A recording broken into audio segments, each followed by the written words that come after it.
Voici Actu Rémi, l'essentiel de l'actualité nationale et internationale. Aujourd'hui, jeudi 6 août, la guerre en Ukraine et la vulnérabilité des défenses de Kiev dominent l'actualité internationale. Au Canada, des questions de sécurité publique, de droit et de vie démocratique se croisent, de l'extrémisme à la surveillance au travail. Géopolitique. Une nouvelle attaque nocturne a frappé Kiev et sa région, avec au moins 17 morts et des dizaines de blessés. Le président Volodymyr Zelensky a décrit une nuit où les défenses aériennes ukrainiennes n'ont intercepté aucun des missiles entrants. La pression sur la capitale s'intensifie, alors que l'Ukraine manque de missiles intercepteurs pour protéger ses principaux centres urbains. Les systèmes Patriot, de fabrication américaine, restent l'arme clé contre les missiles balistiques russes. Cette capacité est justement celle qui manque le plus, et les stocks d'intercepteurs s'épuisent au fil des frappes. L'Ukraine ne peut pas, pour l'instant, compter sur un renflouement rapide de ses stocks par les États-Unis. En Russie, des responsables ukrainiens et des médias russes indépendants évoquent la préparation d'une nouvelle campagne de mobilisation. L'objectif serait d'augmenter les effectifs militaires dans un contexte de guerre d'usure. Le Kremlin nie toute préparation d'une nouvelle mobilisation, malgré ces informations. Washington prévoit la fermeture de 5 consulats et missions à l'étranger, dans plusieurs régions du monde. Le département d'État a informé le Congrès de fermetures prévues au Canada, à la Grenade, au Japon, en Indonésie et au Cameroun. Ces décisions sont justifiées par des raisons de coût et par une réévaluation de relations bilatérales. Des critiques redoutent qu'un vide diplomatique soit occupé par la Chine, surtout dans des zones où l'influence se dispute sur le terrain.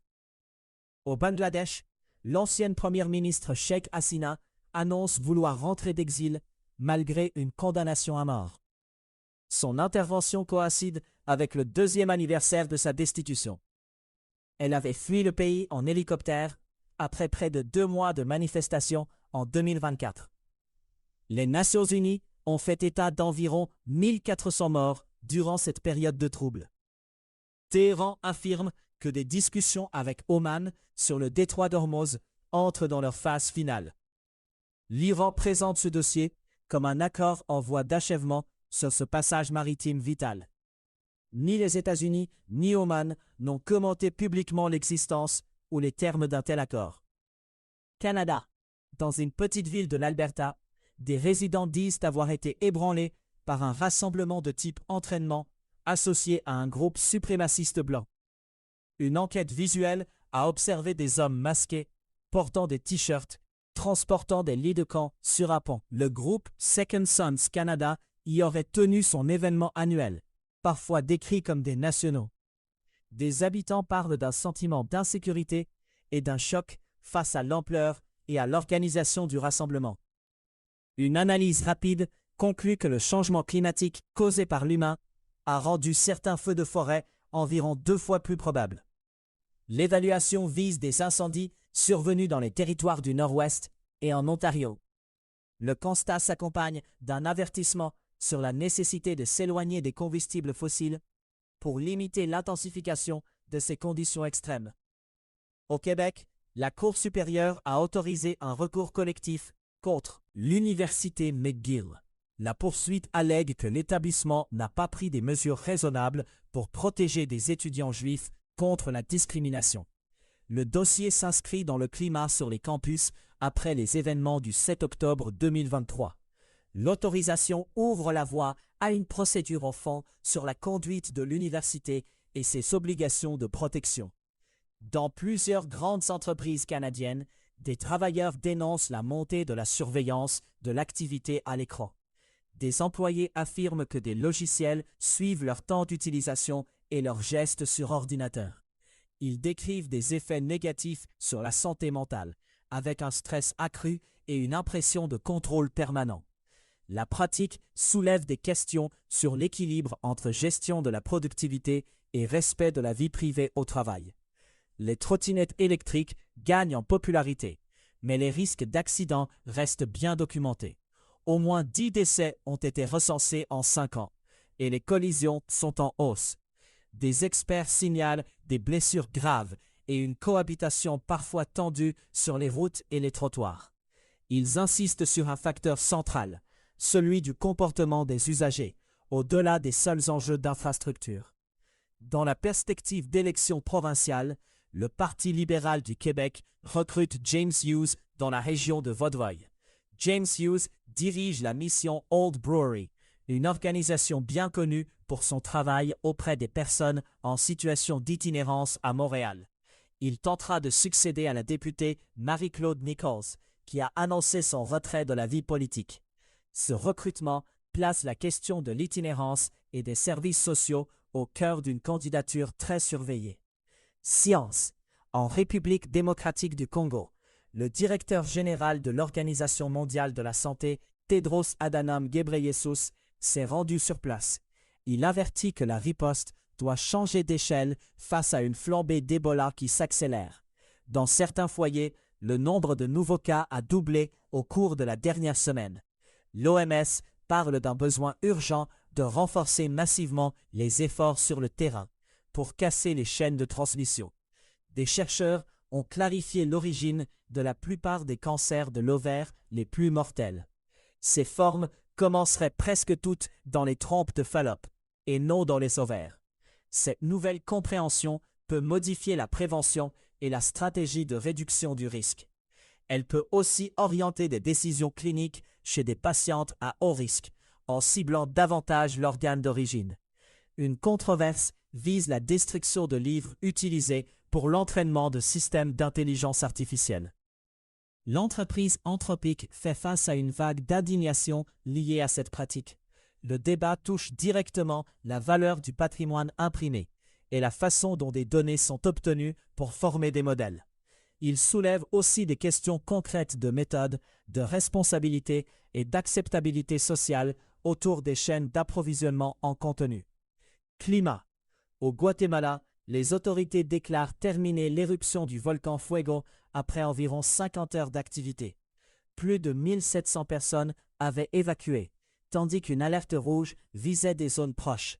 L'alerte couvrait notamment Zacatepéquez, Chimaltenango et Escuintla, où vivent environ 1,6 million de personnes.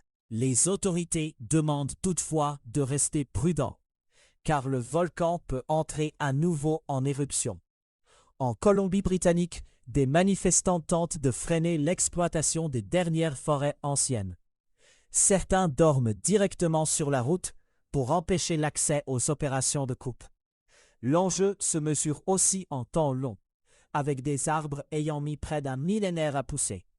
Monde. La rivalité entre l'Algérie et le Maroc se prolonge depuis des décennies autour du Sahara occidental. Le conflit diplomatique dépasse aujourd'hui ce territoire et s'étend à d'autres terrains de compétition régionale.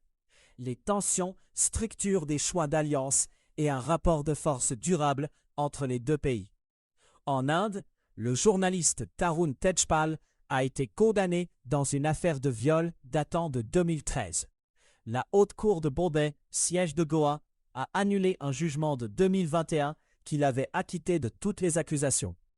Cette décision judiciaire marque un retournement majeur dans un dossier très suivi depuis plus d'une décennie. À l'approche des commémorations d'Hiroshima, des survivants et des militants mettent en garde contre le réarmement du Japon. Ils estiment que l'accélération du renforcement militaire peut affaiblir l'engagement pacifiste du pays. Le débat ressurgit autour de la place du pacifisme dans l'identité politique japonaise à un moment symbolique de l'année. En Ouganda, l'indignation grandit après la mort violente du capitaine de l'équipe nationale de football. La police affirme que le joueur de 27 ans a été tué par des agresseurs présumés après avoir résisté à une tentative de vol. L'affaire ravive les craintes liées aux violences de rue et à l'insécurité, avec une forte charge émotionnelle dans le pays. Économie. Sur les marchés des matières premières et des devises, l'or s'établit à 4 283 $ américains, en hausse de 2,9% sur 24 heures. L'argent se négocie à 62 $ américains, en hausse de 0,8% sur la même période. Le Bitcoin évolue à 64 734 en hausse. Le dollar canadien s'échange à 0,712 dollars américains. Une analyse des baisses d'impôts accordées au Québec et à Ottawa sur 25 ans met en avant des gagnants nets. En dollars réels, les familles et les contribuables plus riches ressortent comme les principaux bénéficiaires. L'enjeu touche la répartition des avantages fiscaux et la manière dont ils se traduisent en argent sonnant. Le débat reste politique, car ces choix structurent les budgets publics et la perception d'équité. Marc Carney est associé à une stratégie politique autour d'un projet d'oléoduc. Le dossier est présenté comme un pari qui se confirme sur le plan strictement politique. La question de l'acceptabilité et du récit public autour d'un oléoduc continue de peser dans l'espace politique canadien. Les perturbations de vol ont un coût mesurable pour les passagers au-delà du simple contretemps. Une enquête indique que près de 8 voyageurs sur 10 ont subi une perturbation au cours de la dernière année. Les dépenses déboursées de leur poche atteignent en moyenne 514 €. Le même travail décrit un impact émotionnel et une atteinte au plan personnel, en plus du temps perdu. Il souligne un écart grandissant entre des droits des passagers inscrits sur papier et l'expérience réelle lors des réclamations. À savoir aujourd'hui, le 6 août 1945, la bombe atomique est larguée sur Hiroshima au Japon. Le 6 août 1965, les États-Unis signent le Voting Rights Act, une loi majeure sur le droit de vote. C'était Actu Rémi. À très bientôt.